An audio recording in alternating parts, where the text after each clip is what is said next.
Hello there and welcome to another fun-filled, thrill-packed review with your host, the eager Amiga Eagle. Glad I've got your attention. In this video, I'm going to be delving into Another World, a cinematic action-adventure platformer brought to us by Delphine Software. Delphine Software was a Paris-based software company that quite literally made some games. They had a style, and Another World showcases this most effectively. But they also made Shaq Fu, which put the writing well and truly on the wall. Also known as Out of This World in the US and Outer World in Japan, Another World was developed almost entirely by one man, Eric Chahi. Released in 1991 on the Amiga and Atari ST, Another World is a game with an interesting premise, because it takes into account virtually every other genre and squishes them all together to make it this timeless game. You will find elements of puzzle games, platformers, shooting games, quick-time events, roleplay and adventure. That's not bad, especially for a game that only lasts for around 30 minutes of gameplay. That and the absolutely spectacular intro sequence. You follow the adventures of a nuclear physicist named Lester Knight Chaikin, or Lester to his friends, who, judging by the hours he keeps, is a bit of a workaholic. In the intro, he starts running an experiment using a James Bond villain-style computer desk with a holographic screen that I really wanted as a kid. But the experiment goes wrong as a storm interrupts and he is teleported to, wait for it, Another World. Now, in this day and age, I have seen mobile games that can do things better, but back in 1991 this was damn near full motion video. Another World was a game that was used to showcase the Amiga in a lot of settings. I first saw it at a local tech show where there were Amigas on a stand, and one of them had the intro running on a loop, and I must have stood there and watched it a dozen times all the way through. It was one of the first games to really make me want an Amiga. Once the intro is done, you are thrown straight into the game, underwater. You are literally expected to sink or swim. Start swimming up immediately because you have less than 10 seconds before death number 1. Yes, death number 1. More on that later. The first level really sets the tone for the rest of the game. When you get out of the pool, you have to move rather quickly, otherwise you succumb to death number 2. You come across some slimy creatures containing death number 3. Lester has some rudimentary kicking moves, but you need to make sure that the ones falling from the ceiling don't land too close. There is also this weird crab scorpion tortoise thing, which as far as I know, does absolutely nothing. Then you get hit by the game's first, and most prolific, jump scare. Strange that this alien world has something that looks just like a lion. At this point, you have to run back past the pool you first emerged from. This is also the point where you really wish you dealt with all of the worm things, because they will quite literally come back to bite you. They cut it rather close, but it is all kept very cinematic. After you run to the end of the level, you are saved by some cloaked figures, but then they shoot you anyway. You start the second level with Lester opening his considerably angular eyes and discovering he's in a cage. You realise you have to move the cage like a pendulum until it drops onto a convenient, albeit unfortunate, guard. This is achieved by moving the joystick left and right in a rhythmic motion. At no point does the game tell you that's what you should be doing. It is either expected to be intuitive or a process of trial and error. At least you get a gun at this stage. Again, there is nothing announcing the gun is there, or the fact that it's the start of the second level. The only indicator is the fact the game needed to load. There are no energy bars, or timers, or anything in Another World. It is a stylishly designed cinematic adventure where you either succeed or don't. It's that simple. While it may not be the first game to incorporate rotoscoping, it is certainly one of the most famous, along with Flashback, another Delphine production, something I may cover in a future video. The control system in Another World can best be described as potentially intuitive, because there are no on-screen prompts or anything. You are not told how any of the controls are used, which is good, because they change in virtually every scenario. The swimming up and kicking movements used in the first level are never used again throughout the entire course of the game. While there are some mechanics that are used repeatedly, like running, jumping and shooting, none of this is explained in the game itself. Although it may have alluded to them in the instruction manual, but after 30 years my middle-aged brain can't remember the finer details of that. However, it doesn't take long for the player to pick them up with a little experimentation. But again, they feel uncannily natural after a very short amount of time. It is like you are discovering things at the same time as Lester, which also helps towards the immersiveness. One of the most memorable things about Another World is the sheer amount of brutal, bloody, and otherwise very creative ways to die. Shot, drowned, eaten, poisoned, gored, crushed, beaten up, broken neck, kicked off a building, impaled. I wonder if John Tobias and Ed Boon played this game much. Dumb ways to die. So many dumb ways to die. Each death does feel very excruciating, certainly at that point. Each time you lose, you do find yourself feeling a little bit sorry for old Lester. You know, after you laugh your arse off a few times. There is very little deviation from the main story.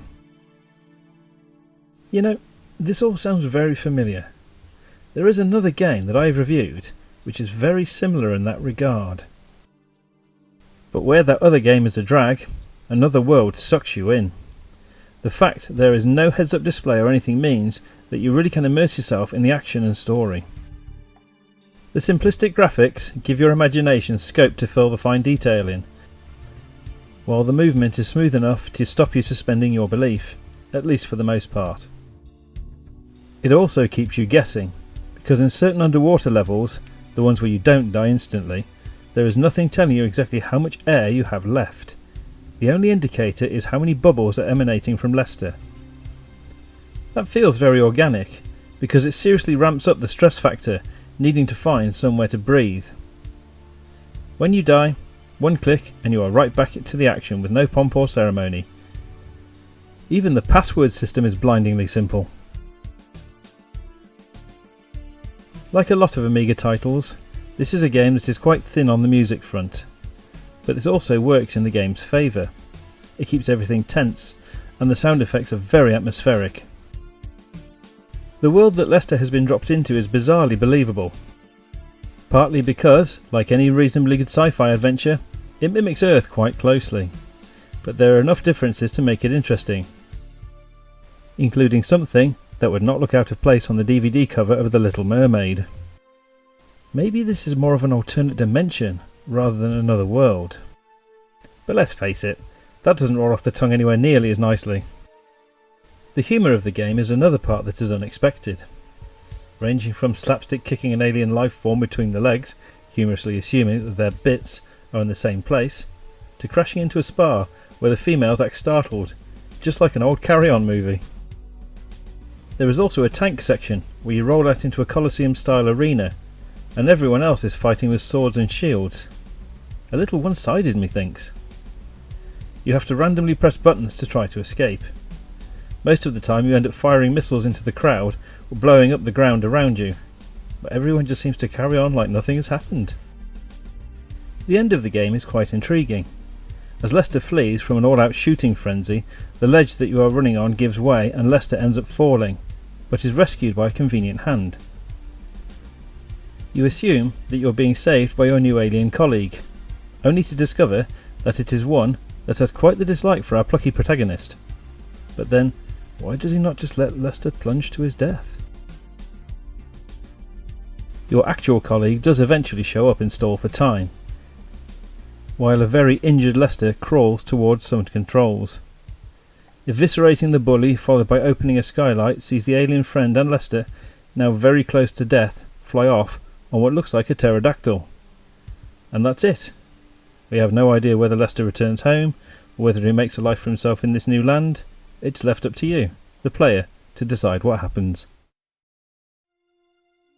This was something that bugged me in my younger days. I wanted closure. However, not all that long ago, I discovered that there was a sequel to Another World, other than Flashback. Titled Heart of the Alien, it was only released for the Sega CD some 3 years later in 1994. I would therefore assume that not a lot of people have heard of it, and the release of Flashback in 1992, coupled with the belief that this was the official sequel, would have discouraged people from finding out as well. I have never played it, but from a little YouTube research I have discovered that it does indeed answer the questions that I was left with. But in some ways, I wish that it hadn't. A little bit of me was happy for the conclusion to be shrouded in mystery. Spoiler alert, the game is centred around the alien friend. Lester does not make it home and ultimately dies anyway. I know, right? Turns out I didn't want closure after all. I still own a Sega CD, and even I did not know that this game existed. Given the small amount of games that were released in the short tenure of the ill-fated add-on, this surprises me. Delphine Software had a definite style, but unfortunately it was one that was a bit of a flash in the pan. We have all watched He-Man, the animated Lord of the Rings film, or early Disney movies that incorporated rotoscoping. If not, think of it as low-tech motion capture. Someone acts out the choreography on camera, and then it's digitised and traced over to bring in line with the style of the game. Most of Delphine's more memorable games utilise this technique. It really lends to the weight and believability of the main character, and bizarrely, the alien NPCs as well.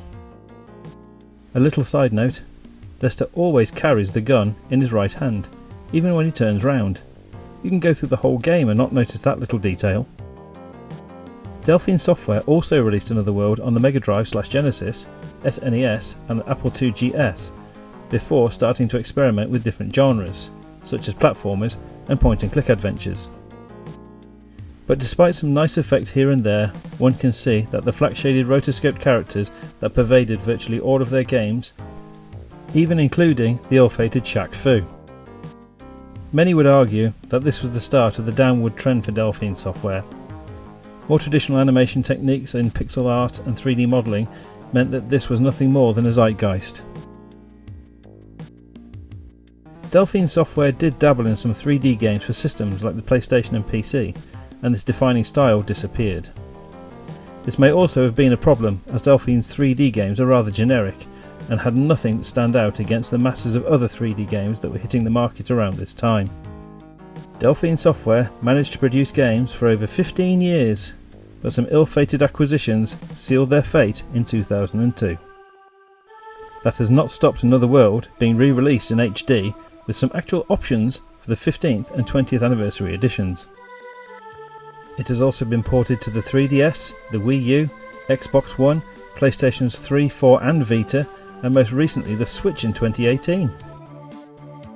I also happened across a video of Eric Chahi showing how he went about capturing and rotoscoping the footage for the game. It's on YouTube, go check it out. While it's great that Another World's legacy is being kept alive, it will never have the same impact as it did on a young me in 1991. Another World is one of those games that defined the Amiga and still stands as a pillarstone of retro gaming. There are very few titles that pull off mechanics like these so effectively without going over the top or feeling the need to spoon-feed the player. It has an undeniable style, dated yet timeless, engaging yet minimal. There are games out there today that are attempting to recapture the 16-bit heyday, but very few will do it as well as the actual games of the time. I'm the Eager Amiga Eagle. Remember, there are buttons at the bottom of this video that really help me out. And as always, see you next game.